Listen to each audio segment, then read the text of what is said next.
Tá tão gostoso que a gente nem sentiu o tempo passar. É impressionante. A segunda pergunta: como o espírita deve encarar e se comportar diante desse extremismo político vivenciado nos dias atuais? E o dirigente espírita traz consigo uma responsabilidade ainda maior perante as situações? Muito oportuna pergunta. Nós vivemos um momento muito complexo da sociedade humana, né? Muito complexo. O Brasil, especialmente, atravessa um momento bastante conturbado politicamente, demonstrando a nossa imaturidade política, tanto de eleitos como elegíveis e de eleitores. Porque as nossas escolhas nas últimas eleições, não é um problema de agora, é um problema que vem se arrastando, não têm sido boas as escolhas, nós temos nos decepcionado, né?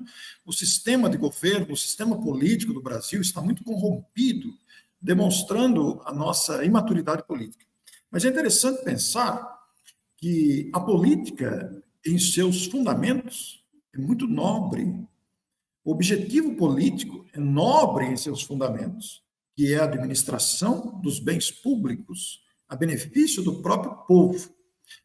Mas nós, seres humanos, deturpamos essa questão, votamos por interesse, e quando eleitos, claro que isso não pode ser aplicado 100%, mas quando eleitos, em sua maioria, nos usufruímos dos cargos para benefício próprio.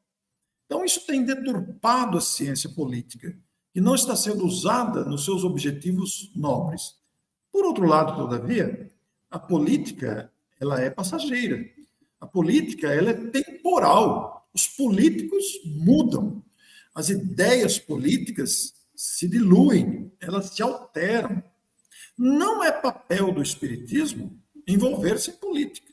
O espírita pode se candidatar e deve, se tiver uma vocação política, e se o seu objetivo for a coletividade, não o interesse próprio, é claro. Imagine um espírita com interesse próprio ir para a política, já está ferido em princípio.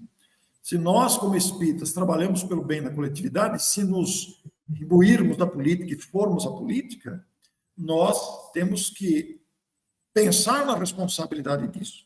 Mas como espírita, antes de sermos espíritas, somos cidadãos, o voto é obrigatório, temos que votar, mas também podemos nos candidatar. Mas as ideias políticas, os partidos, mudam a todo instante. Os quadros se alteram a todo momento. A doutrina espírita por si só, ela é para sempre, ela é permanente em seus fundamentos. Ela não foi uma coisa inventada por Kardec, imaginada, criada, fundada por Allan Kardec, não. A doutrina espírita é uma síntese das leis divinas. Então, não é papel do espiritismo se envolver em política. Agora, nós podemos analisar o quadro político do Brasil à luz do espiritismo? Claro que podemos, mas com imparcialidade e com caridade. Porque a nossa tendência humana é malhar os políticos sem piedade. Esquecendo-nos que se estivéssemos lá, será que faríamos melhor? Então, nós todos cometemos esse grande equívoco. Então, nós temos que usar a imparcialidade, uma vez que estamos numa democracia, somos livres nas escolhas e coletivamente estamos respondendo pelas próprias escolhas que fizemos, coletivamente, independente da crença política, da escolha política de cada um. Isso é indiferente, é secundário. O fato é que, coletivamente, como nação, estamos colhendo o fruto da nossa imaturidade. Quando falamos em imaturidade, por quê? A nossa noção de cidadania ela é muito restrita, é muito medíocre. Então, nós, normalmente, não respeitamos a liberdade, não respeitamos o interesse verdadeiro da política e queremos tirar benefícios pessoais. Isso é um erro, é um equívoco. Então, o momento conturbado da política brasileira exige de nós discernimento, confiança em Deus, porque a política e os políticos passarão. As leis de Deus são eternas, são imutáveis. Então, esse desgaste de disputas ideológicas, políticas, é absolutamente dispensável, porque não leva a nada essa disputa, essa guerra, essa divisão. Não leva a lugar nenhum, são disputas inúteis. No entanto, ainda brigamos por partidos, brigamos por ideias, por pessoas que representam partidos, quando deveríamos lutar pela pátria, pela coletividade. Então, você vê aí um equívoco de interpretação da finalidade política e do uso da doutrina política, que na sua base tem razões nobres. Então, é um detalhe muito complexo esse. Agora, ao dirigente espírita, cabe a ele equilíbrio.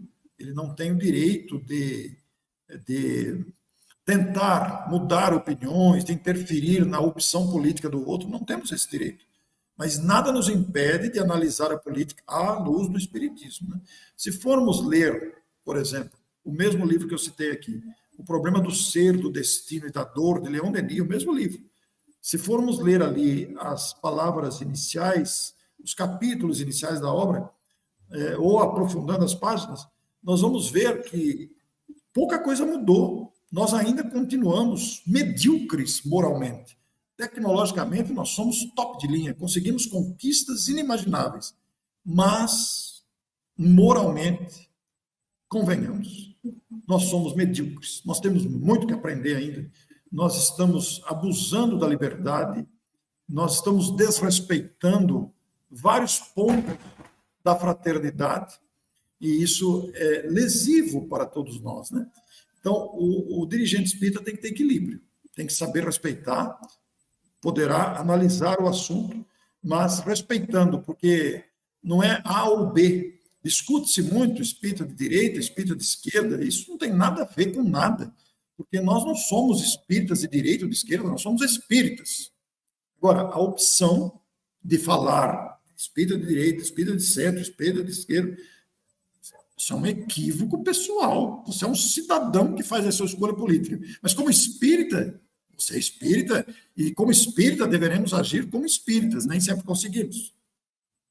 Daí os aprendizados difíceis que estamos passando, coletivamente falando, porque ainda não amadurecemos nas noções de cidadania, nas noções de meio ambiente. E aqueles que são eleitos, e a responsabilidade não é apenas dos eleitos, dos que representam nos cargos públicos, a responsabilidade é de todos nós, porque como eleitores nós também temos responsabilidade nisso, porque demos o nosso voto.